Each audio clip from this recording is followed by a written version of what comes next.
Wrestling is a world built on stories. It's a spectacle of heroes, villains of triumphs, heartbreaks, all carefully crafted for our entertainment. We, the fans, willingly suspend our disbelief, knowing that what we see is a performance. We buy into the characters and the feuds because, well, that's the fun of it. But on November 9, 1997 in Montreal, Quebec, Canada, something happened that was not part of the script.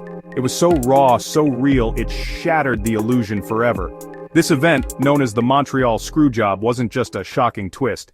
To understand the gravity of the Montreal Screwjob, you have to understand the people at its center.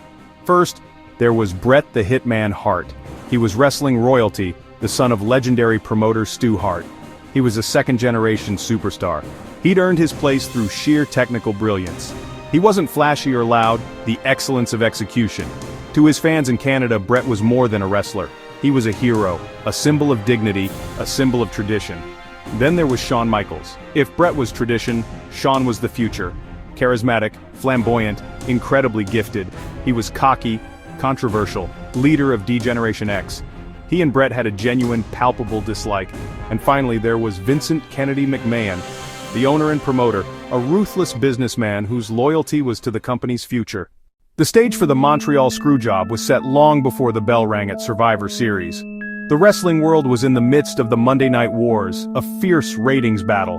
CCW, led by Eric Bischoff, had been poaching major WWF stars, Hulk Hogan, Randy Savage, Kevin Nash. UCW was consistently beating the WWF in the ratings. Vince McMahon was fighting for his company's survival. This corporate war created paranoia and instability. Contracts became weapons. Bret Hart had signed an unprecedented 20-year contract with the WWF. When finances tightened, Vince encouraged Bret to seek a deal with WW, and Bret reluctantly did.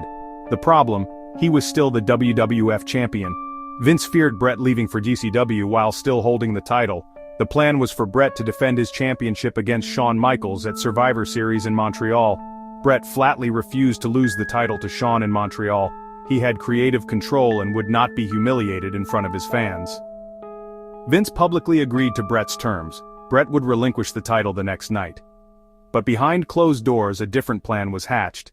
Vince conspired, with a small circle of insiders, to ensure the title would not leave Montreal on Bret Hart's shoulder.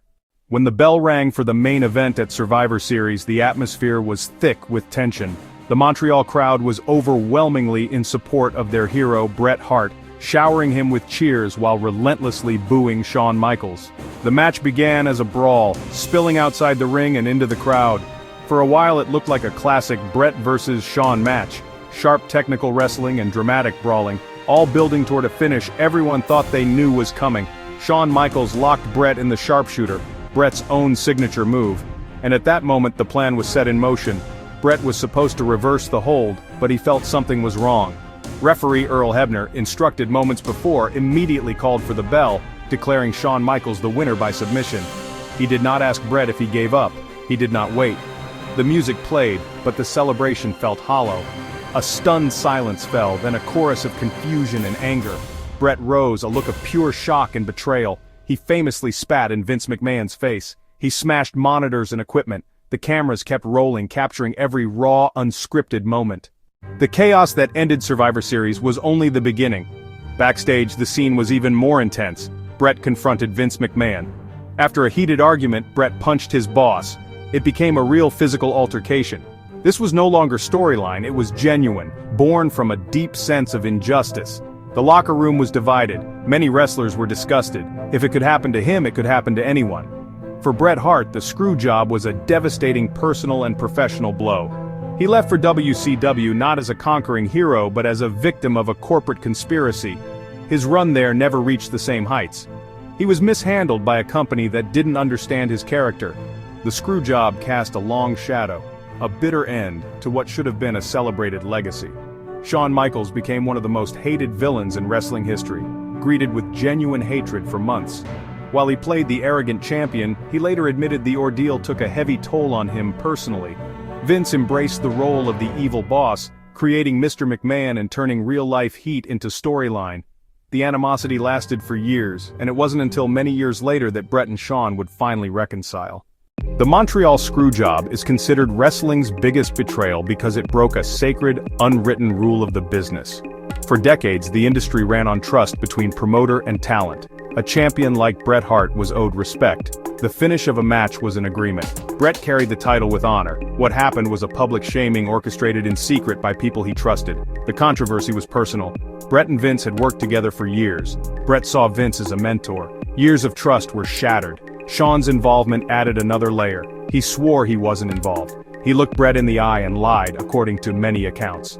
Referee Earl Hebner executed the plan. He was torn between friends and boss. Multiple friends and peers were complicit. That made the wound profoundly dishonorable. It was also a betrayal of the fans, a public humiliation we all witnessed. It revealed the cold reality of the business. The magic trick was exposed. The Montreal Screwjob wasn't fiction. It was real. The pained run from the ring, the whispered meetings, the betrayed champion. These things combined into an act that revealed the industry's gears. The Montreal Screwjob didn't just end a match, it ignited a revolution in professional wrestling. Its most immediate impact was the creation of the Mr. McMahon character. By embracing the heat, Vince became the ultimate corporate villain. This character became the perfect foil for Stone Cold Steve Austin. The feud became a defining storyline of the Attitude Era and helped WWF win the Monday Night Wars. Storytelling changed. Reality blurred with fiction. Worked shoots and real-life events entered the narrative toolbox. Fans became more analytical. Smart marks who wanted insider information. The Screwjob was a cautionary tale about contracts and the precarious nature of performers' livelihoods. The long-term effects on performers were profound. Careers, reputations, and relationships were changed. The event defined Bret and Shawn's relationship for more than a decade. Their eventual reconciliation in 2010 provided genuinely emotional closure.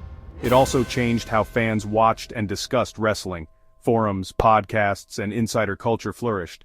The Montreal Screwjob became a benchmark, a point of no return that still echoes when a major star leaves or a controversial finish occurs. More than a quarter century has passed since that fateful night in Montreal. Yet the Screwjob remains the most debated and analyzed event in wrestling history. It endures because it represents a perfect storm of athletic competition, high drama, personal animosity, and corporate power plays. It had real heroes, real villains, and real consequences. It's about a man, Bret Hart, who stood by his principles and paid a heavy price. It's about another man, Shawn Michaels, who made a choice that haunted him for years.